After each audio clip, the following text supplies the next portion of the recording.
Excuse me? Who are you guys? This is not your office. I can explain. Let me explain.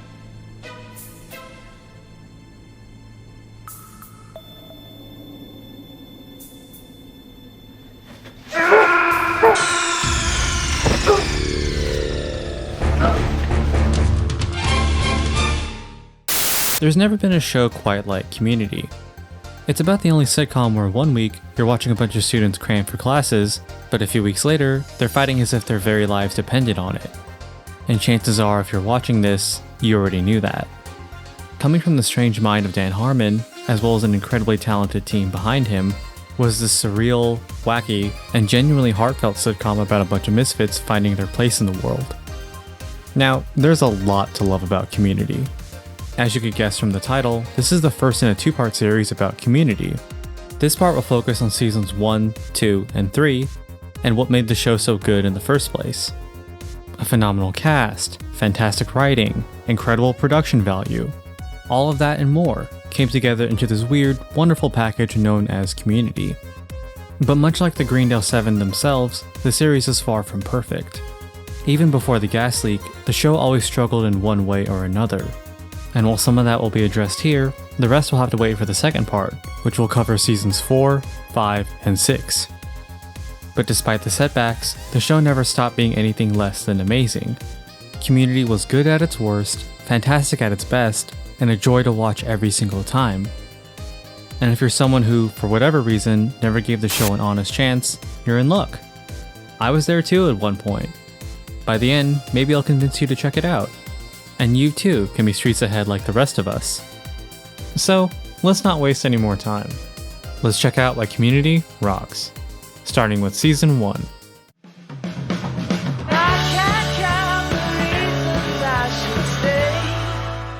Like most sitcoms, the premise of the show is fairly basic. Fraud outlaw Jeff Winger enrolls in a local community college, Greendale, in order to earn a proper degree. Along the way, he meets pop culture connoisseur Abed Nadir, who introduces him to the rest of the study group. Britta Perry, the confident, intelligent, street-smart activist. Annie Edison, the ambitious, recovering drug addict. Troy Barnes, the no-nonsense high school jock. Shirley Bennett, mother of 2 and aspiring entrepreneur. And Pierce Hawthorne, the school's resident boomer. Well, one of them. Thanks for eating all the macaroni. Shut up, Leonard! Of all the seasons, season 1 is the one that feels the most grounded. It's the one that feels the most like the adventures in a community college that you expect from the pilot. A lot of the early episodes involve everything from new classes, new teachers, and the kind of struggles you expect in a normal community college. Well, normal relative to Greendale. In Espanol, my nickname is El Tigre Chino! But like most sitcoms early on, Community suffers from what I'll call the season 1 curse. A common trend in almost every sitcom is that it takes some time for the show to find its voice. Some can figure it out as quickly as a few episodes, while others might need a season or 2. The writers need some time to figure out what works and what doesn't. They even say as much in the pilot. Because we don't even know what the show is. We don't even know what the tone of the show is. Is it sarcastic? Is it playful? Is it smart? Is it stupid? Is it broad? A strong first season is hard to get right. It makes it that much more impressive for the shows that can pull it off. I can count on one hand sitcoms that have a strong start, and Community is one of them. The season 1 curse only applies to like the first half of the season, and even then, you can see flickers of the show's magic as early as episode 3, Introduction to Film. Jeff, I think you should play the role of my father. I don't want to be your father. That's perfect, you already know your lines. Season 1 does a lot of the heavy lifting for building the show's foundation, like introducing the characters and establishing the show's unique sense of humor. As a situational comedy, the humor is one of Community's main selling points, if not its main selling point. And Community's approach to comedy is basically the kitchen sink. You've got character-driven humor. How do you pronounce bagel? I don't. Come on. Bagel. Ugh, you're the worst. A dash or 2 of dark humor. Go! Fine, go kill John Lennon again, you loser. Absurdist comedy. Background gags. What's the blonde's name? Bitter Butter Beetlejuice? Don't you usually wear the stripy turquoise Beetlejuice numbers? There's nothing in your playlist but Spooky Party, the Beetlejuice soundtrack, and NPR podcasts. You put it all together, and baby, you've got a stew going. And the great thing about Community is that it never feels the need to beat you over the head with its humor. It throws stuff out there, hopes you get it, and quickly moves on to the next story beat. Kinda like this bit in Social Psychology.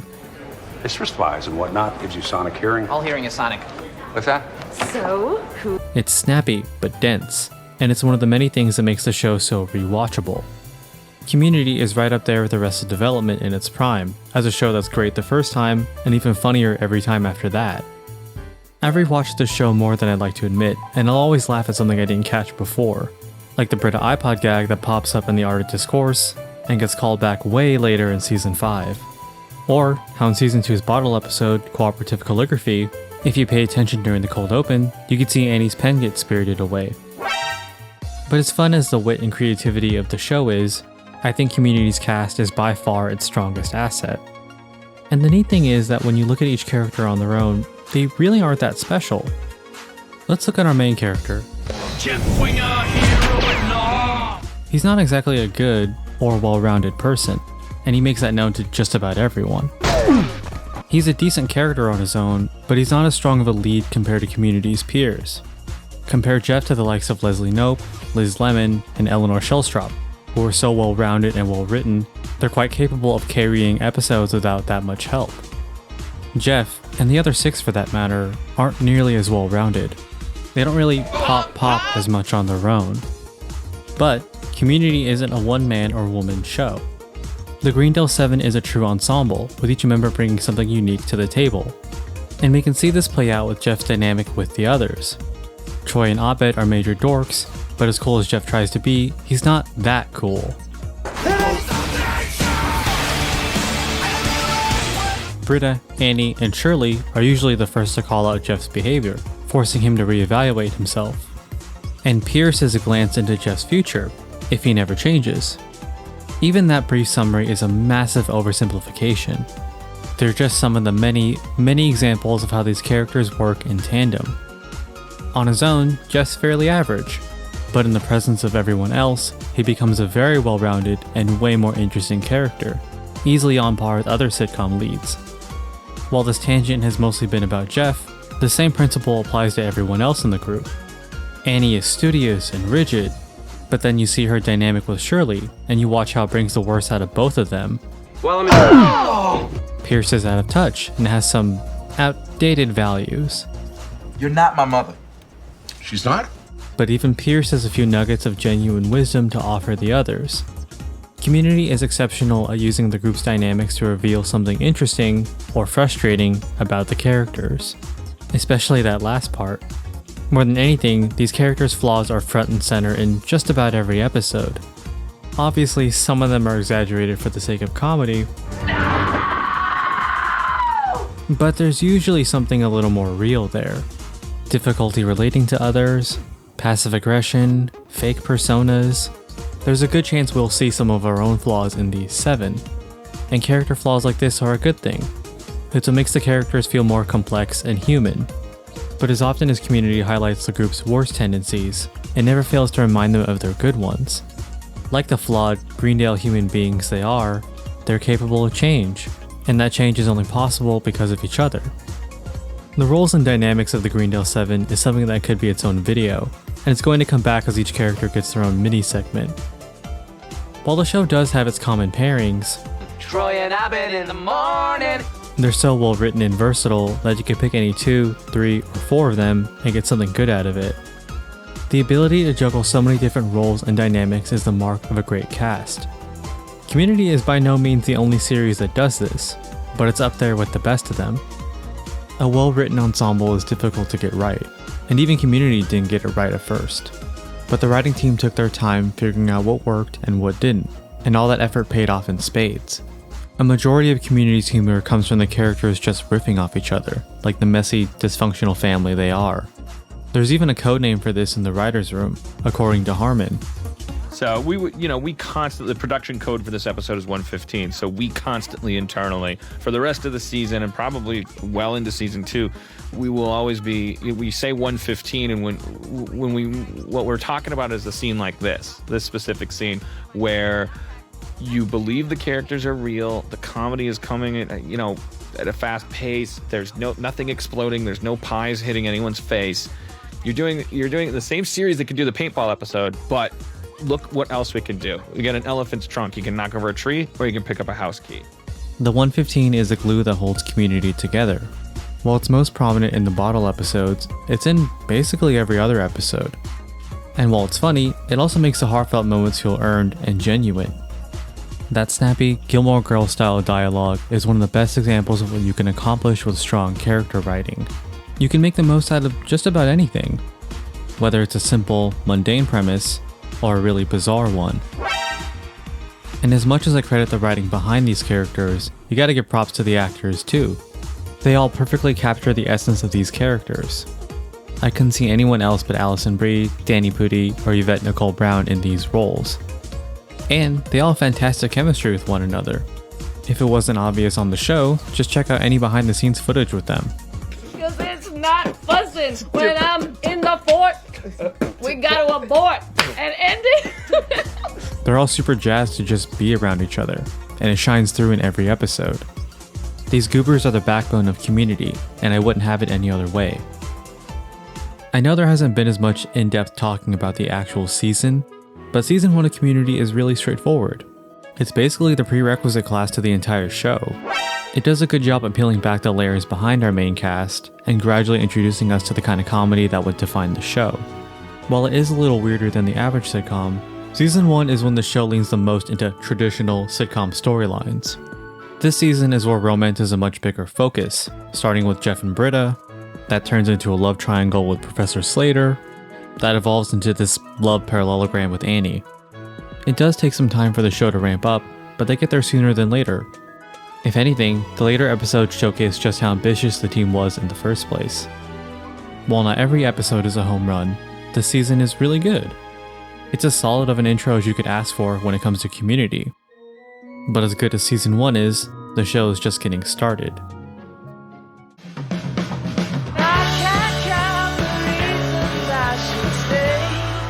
I guess I'm just excited about the new year, looking for ways to improve things. I'm hoping we can move away from the soapy relationshipy stuff and into bigger, fast-paced, self-contained escapades. Abed really says it all when it comes to Community Season 2. This is when the show takes what worked in Season 1, drops what didn't, and goes in guns blazing. And I meant that literally. While the show continues its fairly grounded community college adventures, this is also the season that goes hard on the high concept episodes. Parodies, homages, meta humor, and just about everything in between are perhaps what Community is best known for. There were hints of this in Season 1, like quick one-off gags, subplots, and later, entire episodes. Season 2 takes this even further. Mockumentaries, space adventures, English literature, just about everything is on the table with Community. There's a lot of love poured into everything from the writing, the costume and set design, and even the camera work that captures the look and feel of whatever the show is referencing. I imagine this could get annoying if you don't really watch much movies or TV, and if so, why the hell are you watching Community?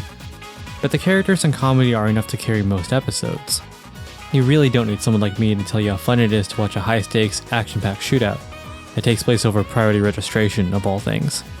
Although that I can understand, enrollment is a bench and a half. And if you are a fan of action movies or My Dinner with Andre, then these episodes are an awesome bonus. But as fun as the conceptual episodes are, many of Community's best ones are the ones with purpose. Community will often use the parodies and high concepts as a vehicle to tell us something about the characters. For example, Abed's Uncontrollable Christmas is very much an homage to movies like Rudolph the Red-Nosed Reindeer. It's pretty cute by itself, and the aesthetic and songs are enough to make it a classic. But besides being a holiday movie homage, the episode is also used to explore Abed's fears and insecurities about the holiday season. And you see similar trends in other episodes. Epidemiology is a spoof on zombie flicks, but it does highlight Troy's struggle between being cool like Jeff and goofing off with Abed. Advanced Dungeons & Dragons is a fantasy movie homage, but it explores Jeff and Pierce's cruel tendencies and ultimately ends on a really positive message about camaraderie and support structures. Hey, that was the best game I ever played in my life. Don't mention it. Want to play again next week? Maybe. Okay. Community is at its best when it combines the sharp humor, creative concepts, and endearing characters all into a single, fantastic package. And luckily for us, that makes up the majority of Season 2. That said, Community's high-concept episodes are a bit of a double-edged sword. While most of them are great, the show will sometimes get a little carried away with the novelty. You can see this in Season 2 with Basic Rocket Science. It's a cute little space movie parody with some creative product placement.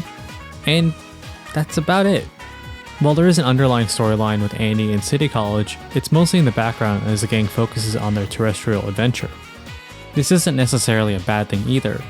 I still think that general absurdity makes the high concept episodes a lot of fun.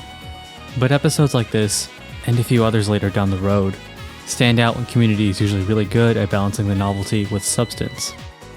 But the high concept episodes are a good branching point to talk about some of the characters, like Abed is one of the show's breakout characters for a reason. He's introduced as a genre-savvy, logic-driven kind of guy. I like it. It makes every 10 minutes feel like the beginning of a new scene of a TV show. Of course, the illusion only lasts until someone says something they never say on TV, like how much their life is like TV. There, it's gone. Until we reach episodes like Introduction to Film and Contemporary American Poultry, where it's shown that his love of movies and TV is also how he best relates to others. While he feels like a TV cliche at first, he feels the same things we all do. He just manifests in a different way. Much like Season 1, Season 2 continues to explore Abed a little further. I've already talked about his uncontrollable Christmas, but episodes like Messianic Myths and Ancient Peoples and Critical Film Studies are where we see some of his more negative qualities, like his lack of social awareness or his tendency to go a little overboard with his ideas. And it's not completely his fault. The show alludes to him being on the autism spectrum on multiple occasions. For those not familiar with it, individuals on the spectrum express difficulty communicating and relating to others, and difficulty understanding social cues, among much more, of course. But Abed is well aware of this, and makes an honest attempt to grow throughout the show. He does about the best thing you can do. Try your best. You humble me. You humble me too. Of course, it's hard to talk about Abed without talking about his other half. Hey, Troy! Like Jeff, Troy is one of the characters with the more noticeable arc throughout the show. He's introduced as this cool high school jock, and that falls apart pretty quickly. Here for you. Much of Troy's arc in Season 1 is about breaking down his previous self-image and rebuilding him into the kind, emotional dork we see now. And his growth continues in Season 2, with this season highlighting something Pierce brings up later. Troy Barnes, did you know that you possess the greatest gift life can give? The heart of a hero. While the biggest example of Troy's heroism comes in Season 3, we can see it in Season 1, and even more in Season 2, with epidemiology and mixology certification. He may not always understand what's going on, but he's more than ready to step up when he has to. And besides being one of the nicer members of the group, he's also one of the funniest.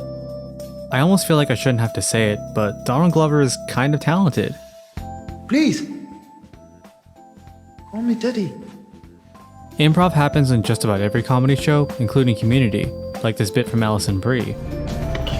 But Harmon has gone on record saying that the writers would sometimes just end scenes with places for Glover to improv, leading to scenes like this.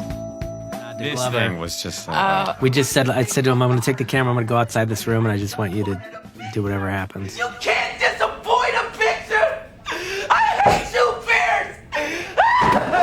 I hate you so much! This isn't to disparage the others, they're all incredibly funny and talented. But Community is when Glover's experience with Derek Comedy and 30 Rock really paid off. His comedic talent is one of the reasons why Troy was rewritten from being a jock to...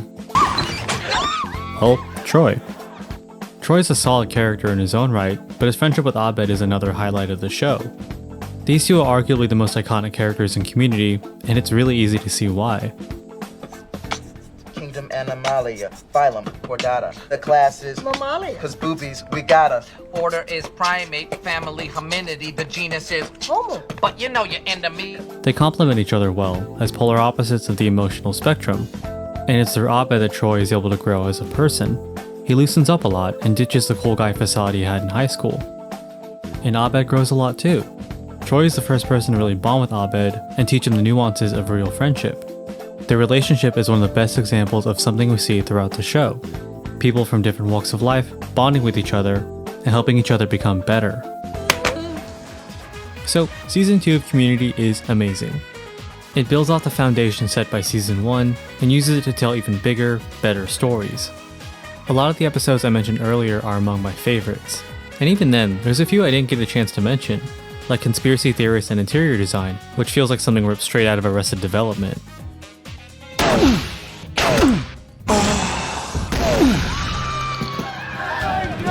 That's why you always leave a note. Or Paradigms of Human Memory, Community's homage to sitcom clip shows, but this time using entirely new footage. 6 seasons and a movie! But, paintball gun to my head, if I had to pick my favorite episode in Season 2, it would have to be Cooperative Calligraphy. It's one of the best examples of an episode that succeeds purely on the strength of its characters. It feels like a 3-act play, with all the characters bouncing off each other as things quickly spiral out of control. Guys, hey, guys, stop! You're being completely illogical! We need to flip the table, divide the group by gender, and then search each other in our underwear. I love creative plots and storylines as much as the next person, but plot alone can only do so much. For example, I'm the protagonist of this operation. But on the other hand, great character writing will carry even the most simple, boring plots. Just like we see in Cooperative Calligraphy. What the hell did you people do in there? I personally can't think of many episodes in Season 2 that I dislike.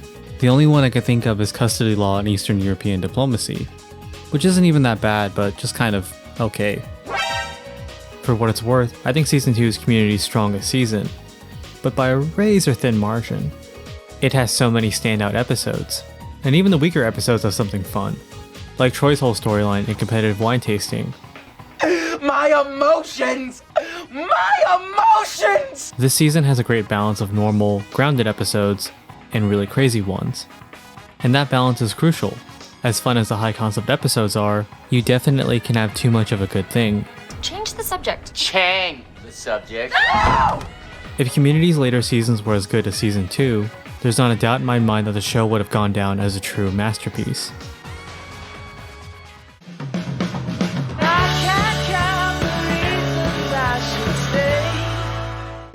What is that? It's probably the monkey that lives in the vents. See, this is the kind of national lampoonery that is coming to an end this year. A lot of what I said about Community Season 2 applies to Season 3 as well, and it's just as good, if not better in some areas.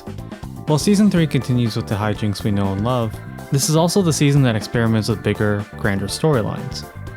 And it's a good segue into another defining part of the show. Much like Stars Hollow and Pawnee, Greendale feels like a distinct character on the show. It even has a personality, as Frankie explains later. Weird, passionate, and gross. Part of this comes from the general wackiness of the show, but it also comes from the many, many characters within Greendale. The most obvious one being the Dean. I'm just... But there's so many recurring characters, like the Greendale faculty, and the students. The other students in particular make up some of the funnier recurring gags in the series, like Garrett, Massive flooding has left Devon Ghana! Crisis alert! Magnitude, Pop, pop! one of the show's writers, and way, way more. The stakes have never been higher. Shut up, Leonard! I found your YouTube page. What's the point in reviewing frozen pizza? You're talking about it. Greendale very much feels like an actual, lived-in campus, populated by its own brand of weirdos that found themselves there for one reason or another. It's easy to take something like this for granted, since you don't really need recurring background characters for a comedy, let alone all these lore details about said background characters. Not that it'll ever bring your brother back to life. It was supposed to be you on that roller coaster, Richard. It was supposed to be you! I know more about Todd, Starburns, and Leonard than I do about actual main characters on other sitcoms. That's crazy. Point is, Greendale and everyone in it are awesome. It's so much fun watching all these recurring characters in their own minor roles, whether they're just one-off gags in an episode, or when they join in on the really crazy stuff. Season 3 is both the least Greendale-focused season, and the most. Let's burn this mother down! There are less Greendale-centered episodes, like Studies in Modern Movement and Digital Estate Planning. But towards the end, this season's storylines come to a climax in the first Chang dynasty, beginning the first of the many Save Greendale adventures. For the most part, these changes work really well. They're just minor tweaks to the community formula. But other Season 3 changes are a little more divisive. I agree. She's a GDB.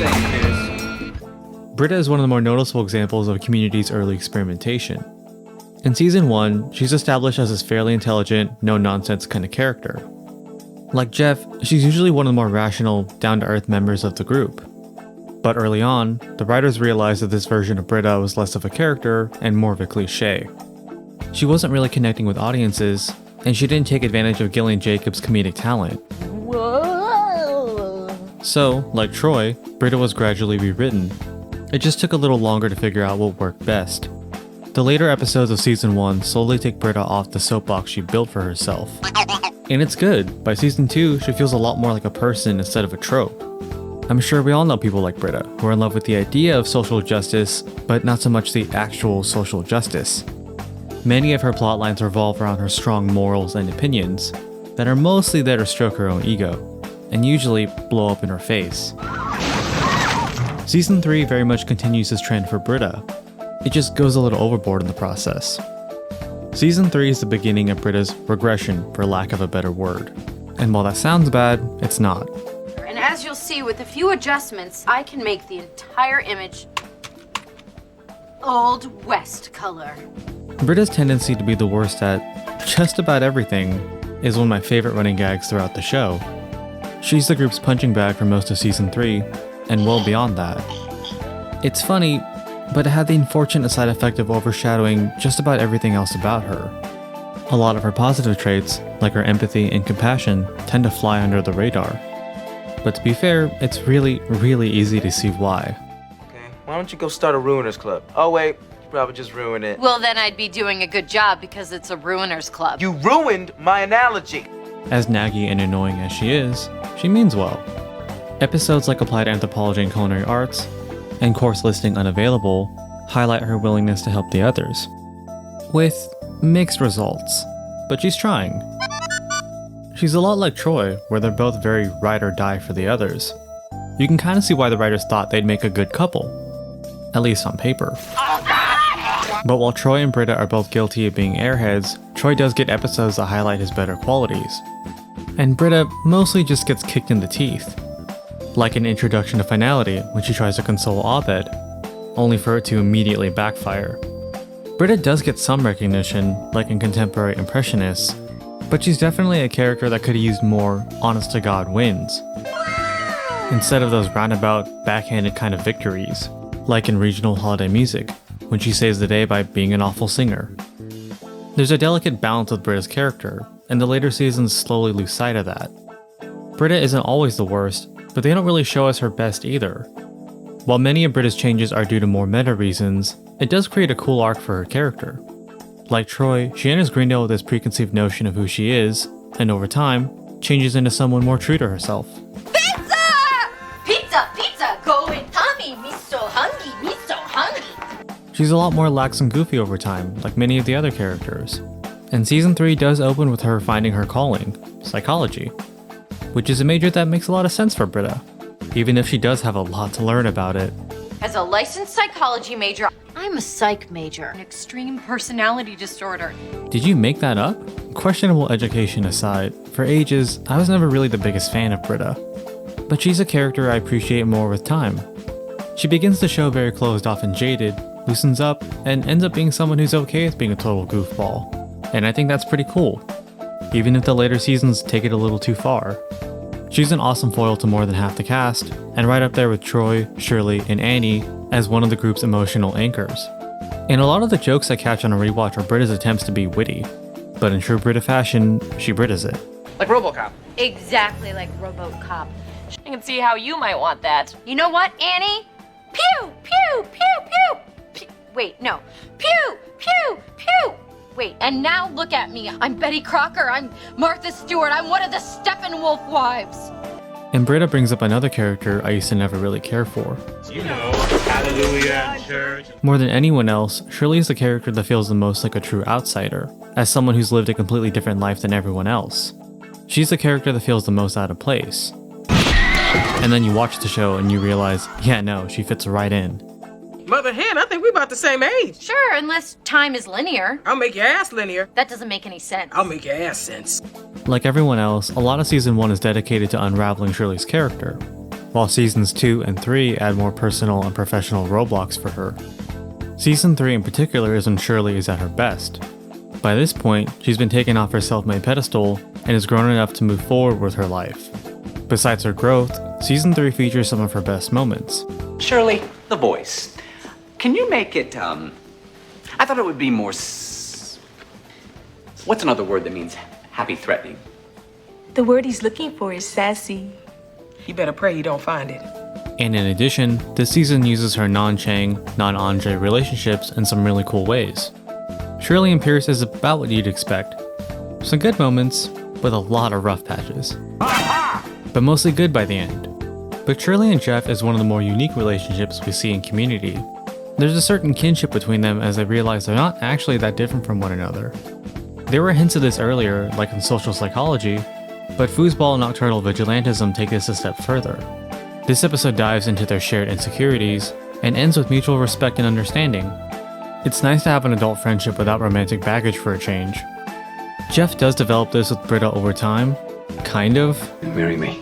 Okay. But Shirley is one of his earliest. But I do wish it got a little more of the spotlight. There's only a handful of episodes that focus on their relationship, like Origins of Vampire Mythology, and later, Nosedive. The only thing I really don't like about Shirley isn't really due to Shirley herself. Shirley ends up being a victim of the issues that affect everyone in the later seasons, like everyone getting the mild Britta treatment, I have 3 kids. and being underused in general. And while the others can kind of make up for it, Shirley never gets a chance to really recover. But we'll have to cross that bridge when we come to it, next time. That said, Shirley's great here. While she's guilty of being a massive hypocrite, and honestly, a bigger buzzkill than Britta, her presence adds a unique, grounded perspective to the series. And she does accomplish what she set out to do in season 1, for now. Here you go. I gave you some extra heat. As much as I hate to belabor the point, season 3 of Community is amazing.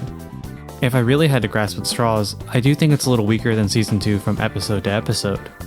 This season's weaker episodes, like Contemporary Impressionists or Origins of Vampire Mythology, tend to be just a little less funny or creative than season 2's weaker episodes. Again, just my preference. But when season 3 hits, it knocks it out of the forking park.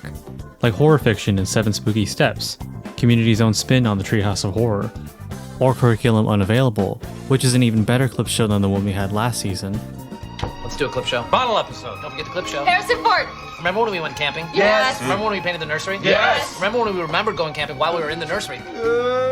But if there's any episode that's a standout, and you probably already know what I'm gonna say, it has to be Remedial Chaos Theory. It takes the bottle episode, character-driven format of cooperative calligraphy and adds a sci-fi, multiverse twist to it. It's one of the episodes that perfectly capture what Community is. It takes creative ideas and fantastic characters and combines it with clever humor and genuine heart-to-heart. And the best part about Community is that you can say the same thing about so many other episodes. Modern Warfare, Advanced Dungeons & Dragons, Pillows and Blankets. We all have our favorites, and if you're a fan of the show, I'd be happy to hear what yours are down below. Seasons 1 through 3 are Community at its absolute best, and it's the product of an incredible production team.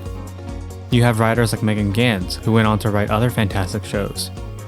Directors like Justin Lin and the Russo brothers, who went on to direct Fast and the Furious and some other movies. Even the composer Luddy G, who went so hard on the music in Community, he went on to compose the music in Black Panther and The Mandalorian. He didn't need to make so many genuine bangers for a TV sitcom, but he did.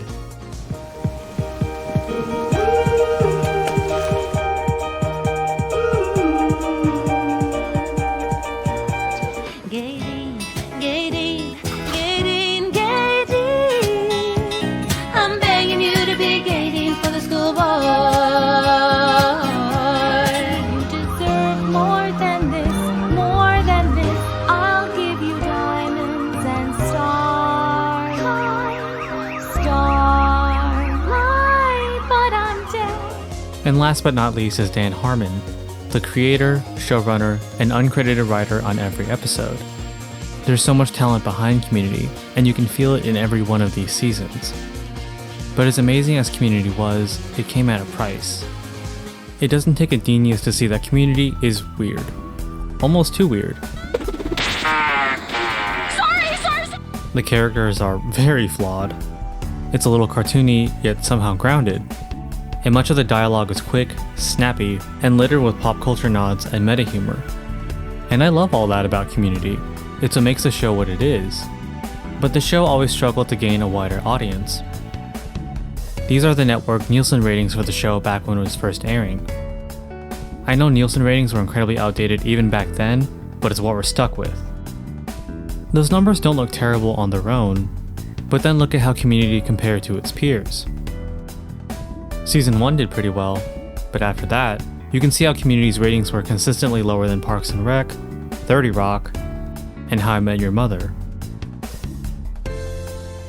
I have done the research! Nielsen ratings aren't indicative of a show's quality by any means, clearly.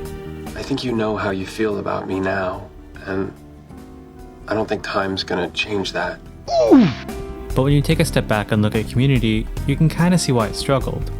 Jumping into any show at any random point isn't easy, but it's especially difficult with a show as weird and interconnected as Community. If you tuned in during any random week, all you'd find was a bunch of jerks yelling at each other, throwing out references, and jokes that might go over your head. And that's if you're lucky. Imagine tuning into the really bizarre episodes. While its style and weirdness works for some new viewers, it'll turn a lot of people away if they aren't used to it. Glover and Harmon even joke about that here. I mean, like, yes, it would be nice for my grandma to be like, I understood everything you did today. Like, when I saw the show, I got it. I totally understood it. Like, that would be nice.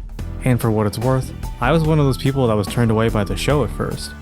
Comparative Religion was the first episode of Community I ever watched, and what was funny, I didn't really get most of it until years later when I actually had the chance to watch the show from the beginning. While all of this sounds like a bad thing, it's not. I don't think you should have to cater to the lowest common denominator. Community was always true to its unique brand of comedy, for better and for worse.